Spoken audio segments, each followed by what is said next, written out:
Ação. Olá, eu sou aluna do Centro Universitário Unitop e meu nome é Ana Beatriz e estou no 5º período de enfermagem. Meu nome é Iago, eu sou aluno do Centro Universitário Unitop e estou no 6º período de enfermagem. Hoje vamos falar sobre o tema tanatologia com a nossa doutora Edilma Fiel Barbosa. Vamos começar com algumas perguntas. Doutora Edilma, a nossa primeira pergunta é: qual a importância dos cuidados paliativos no processo morte-morrer? Primeiro eu queria agradecer os dois acadêmicos que estão fazendo essa entrevista. Falar de morte é um momento único na profissão da gente, né? Os cuidados pré-morte, onde a família e o paciente eles estão em momento de sofrimento. Então, esses cuidados que nós damos, os acadêmicos, os enfermeiros, é o cuidado de apoio emocional, apoio físico, apoio de que aquele paciente ele consiga transferir esse momento ou transformar esse momento de dor entre a família e ele como um momento de apoio. Ele se sinta apoiado e que ele sofra menos dor. A segunda pergunta é: quais foram as suas primeiras impressões pessoais e profissionais no seu primeiro óbito? Então, eu me formei lá atrás, né, em 1992, e antes disso eu era técnica de enfermagem na unidade de cuidados intensivos. E nessa época éramos em poucos, muito poucos, né? E eu trabalhava numa unidade, a primeira vez que eu pisei dentro dessa unidade, eu tive que cuidar de 10 pacientes semi-intensivos. E nesse primeiro momento, técnica com poucas habilidades em reconhecer o momento de morte. E quando eu verifiquei os sinais vitais dos pacientes, eu percebi que um dos pacientes, eu não auscultei os sinais vitais. Mas eu não entendia, e nem na passagem de plantão, uma colega me passou que ele estava em processo de morte. Eu não consegui verificar e o pânico foi muito grande. Porque eu olhei para o paciente e identifiquei que ele não estava vivo.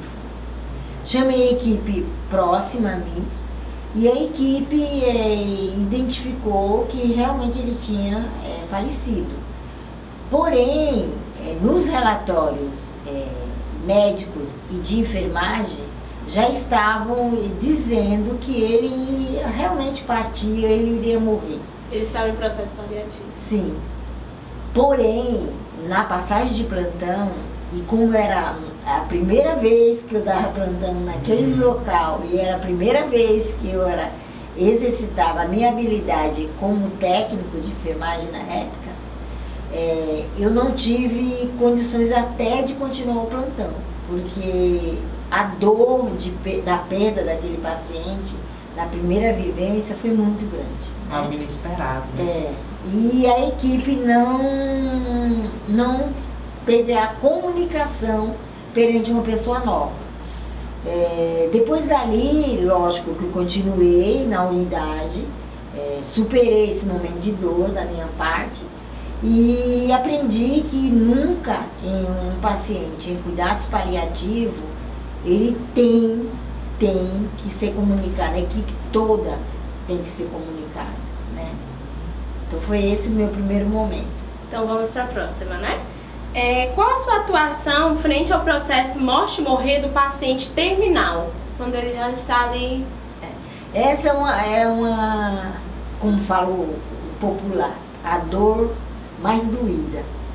Porque quando o paciente sabe que a trajetória de vida dele é pequena, o sofrimento é maior, porque ele quer aproveitar aquele tempo, um tempo mais rápido e com menos dor e com menos sofrimento, né? E como a gente tem a informação técnica, a dor da gente se torna maior, né? Eu tive, sim, alguns pacientes na minha carreira principalmente o diagnóstico do câncer, né? E é muito agoniante, mesmo o paciente, mesmo a equipe, essa dor se torna insuportável no decorrer dos dias. Como você lidaria com o idoso em morte iminente? O dito popular, o idoso, ele aceita a morte de uma forma como se fosse uma transição natural, né? Na minha experiência pessoal, a minha mãe, quando ela teve essa transição, ela falava muito tranquilamente não se preocupe, meus filhos, a minha partida vai ser tranquila. E a gente, toda vez que ela falava, a gente chorava, né? Mas a aceitação dela enquanto pessoa que já estava assim, já vivenciou todas as partes da vida, e ela não achava que era que era necessário, porque ela já viveu tudo, né, o que ela tinha vivido, né, o que ela esperava ter vivido, os filhos que ela teve, e era muito tranquilo para o idoso.